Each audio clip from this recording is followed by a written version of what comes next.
Next. Yang pertama kita bahas itu Goto dulu ya. Jadi kalau Goto, Gross Transaction Value atau GTV di kuartal kedua ini mencapai 121,5 triliun. Ini ada peningkatan 26% year on year. Secara segmental, GTV dari fintech juga masih jauh di atas ODS, mencapai 115,3 triliun dibandingkan dengan ODS yang hanya 15,4 triliun. Kalau kita lihat di core GTV Group yang tidak termasuk gateway pembayaran merchant, ini mencapai 93,2 triliun, meningkat 54% year on year. Kita juga melihat take rate keseluruhan Goto ada peningkatan ke level 3,5%. Ini ada peningkatan sekitar 32 basis point ya. Dengan demikian pendapatan kotor grup pun tercatat 4,3 triliun untuk kuartal kedua 2024. Ini ada peningkatan 39%. Dan juga dengan demikian pendapatan bersih grup mencapai 3,5 triliun. Ini meningkat cukup baik sekitar 115% year on year-nya. Untuk margin kontribusi Goto ini mengalami pertumbuhan yang cukup baik dengan meningkat ke angka 1,2 triliun di kuartal kedua 2024. Kita lihat peningkatan ini dikarenakan ada pemangkasan biaya-biaya juga ya. Untuk adjusted EBITDA Group ini membaik ke level negatif 48 miliar dari sebelumnya sekitar 885 miliar di kuartal kedua 2023.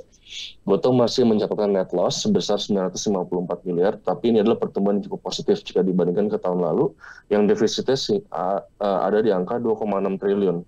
Overall pertumbuhannya masih cukup baik dan cukup sehat ya. Next.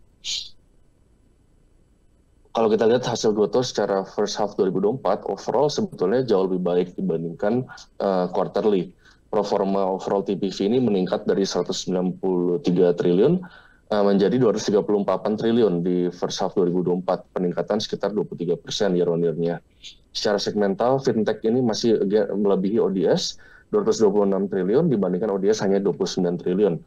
Tapi kalau kita lihat pendapatan kotor meningkat menjadi 8,4 triliun di first half 2024, ini peningkatan 28%.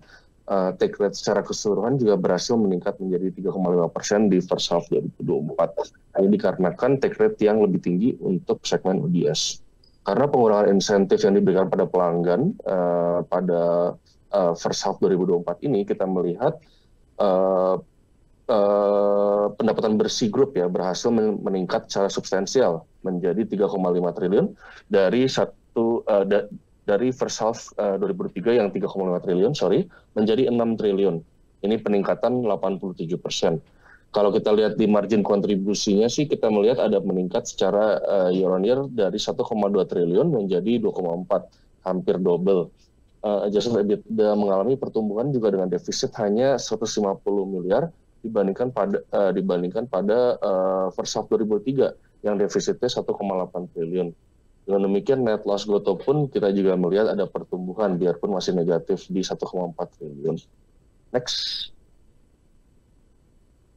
Ini adalah table dari hasil Goto kuartal kedua 2024 dan juga first half 2024. Di sini juga kita ada melihat secara run rate kami, kita masih inline dengan GTV dan net revenue Goto.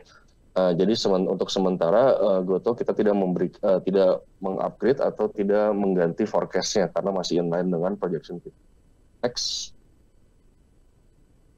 Untuk outlook Goto, kami melihat ada potensi pertumbuhan di kedua segmen ODS dan fintech ya. Jadi untuk ODS, GTV diharapkan meningkat seiring dengan pemulihan daya beli. Kami memperkirakan Goto dapat meningkatkan GTV ODS-nya dengan memperluas basis pengguna melalui produk yang terjangkau dan perbaikan berkelanjutan pada penawarannya di second half 2024 ini. Kita juga melihat bahwa penyelesaian entitas gabungan TikTok dan Tokopedia ini berpotensi untuk menjadi cukup besar dan untuk idenya adalah ODS akan menyediakan layanan pengiriman ekspres yang bisa berkontribusi potensial bagi segmen shop dan Tokopedia ini dan juga segmen ODS kepada Goto. Potensi pemulihan daya beli juga akan menjadi katalis yang cukup baik untuk pertumbuhan ODS di lebih lanjutnya. Untuk segmen fintech, kita melihat divisi teknologi finansial Goto ini semakin mengintensifkan investasinya ya di sektor fintech, terutama dalam mempercepat integrasinya dengan TikTok dan Tokopedia. Kita melihat integrasi BNPL-nya atau Buy Now Pay Later terhadap platform TikTok dan Tokopedia ini akan berlangsung secepatnya dan ini sejajar dengan target manajemen untuk segmen fintech ini menjadi adjusted EBITDA positif pada akhir 2025. Jadi overall outlook untuk Goto ini masih cukup baik. Next, kita akan bahas sedikit tentang Bukalapak ya. Jadi kalau untuk hasil Bukalapak sebetulnya lebih mix atau bisa dibilang tidak sebaik Goto. Untuk TPV-nya di second quarter 2024 ini mencapai 41,2 triliun dengan pertumbuhan year-on-year yang relatif datar. Kalau kontributor utama GTV Bukalapak ini dari O2O segment atau mitra Bukalapaknya. Perubahannya dibandingkan kuartal lalu dan juga tahun lalu, kita melihat take rate secara keseluruhannya ini berhasil meningkat menjadi 3%, memungkinkan mereka untuk mencatatkan pendapatan bersih sebesar 1,2 triliun di kuartal kedua 2024. Ini peningkatan 6% year on year dan juga 6% Q on Q. Mayoritas pendapatan bersih didominasi oleh wilayah di luar Tier 1 cities hingga sekitar 73%. Jadi kalau kita lihat kontributor utama pendapatan bersih tetap masih pada O2O-nya mereka. Kita juga melihat secara adjusted EBITDA ada penurunan lagi sejak mencapai positif pada kuartal yang lalu ya. Ini dikarenakan adanya adjusted EBITDA yang kurang cukup baik. Dengan demikian, manajemen juga memutuskan untuk menghapus target adjusted EBITDA mereka untuk tahun 2024. Dengan informasi ini, kita simpulkan bahwa kemungkinan besar Bukalapak akan miss terhadap target ini. Tetapi hal ini sudah kami antisipasi pada kuartal sebelumnya dengan pandangan yang konservatif kami. Oleh karena itu, kami tidak akan merevisikan perkiraan dan target kami saat ini masih sejalan dengan pandangan konservatif kami. Next. Untuk first half, menurut kami masih jauh lebih baik dibandingkan Q1Q-nya. Sama dengan kasusnya dengan Goto ya. Kalau kita lihat TPV berhasil mengalami pertumbuhan ke angka 83 triliun. Untuk overall revenue meningkat ke angka 2,4 triliun untuk first half 2024. Ini dikarenakan take rate yang meningkat dari 2,67% menjadi 2,91%. Kita juga melihat di level adjusted EBITDA, ini ada angka yang salah, tapi adjusted EBITDA ada pertumbuhan ya. Dari 334 miliar di first half 2023 menjadi 26 miliar, negatif 26 miliar. Ini pertumbuhannya masih cukup baik. Tapi kalau kita lihat ke net profit ada penurunan ya cukup besar. Ini karena kan loss dari investment, yaitu investasi mereka yang direcord sebagai mark to market sehingga menjadi rugi. Kalau kita hilangkan loss tersebut dan cuma fokuskan pada core earnings Bukalapak, kita melihatnya ada pertumbuhan dari negatif 136 miliar menjadi positif 306 miliar. Ini menunjukkan adanya pertumbuhan yang cukup robust ya. Jadi overall sebetulnya pertumbuhan dan kinerjanya Bukalapak ini cukup memuaskan kalau kita menghilangkan loss dari investasi mereka di BBHI.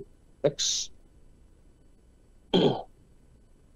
Ini adalah table summary dari kinerja Bukalapak. Mungkin kita next saja. Langsung kita lihat ke outlook-nya Bukalapak ya. Jadi kalau kita lihat outlook ke Bukalapak untuk O2O-nya pertumbuhannya lebih baik didukung oleh pemulihan daya beli. Jadi kita mengharapkan segmen O2O ini terus bertumbuh di second half 2024 meskipun pertumbuhannya yang udah cukup bagus di second quarter 2024 ini. Menurut kami masih ada ruang untuk ekspansi yang lebih lanjut terutama pada potensi penurunan suku bunga di akhir kuartal ketiga dan juga awal fourth quarter 2024. Segmen O2O yang sangat bergantung pada daya beli seharusnya mendapatkan manfaat signifikan dari pemulihan ini ya. Karena kalau kita lihat 73% dari total TPV O2O ini berasal dari kota-kota di luar Tier 1. Untuk marketplace sebetulnya idenya adalah peningkatan vertikal barunya.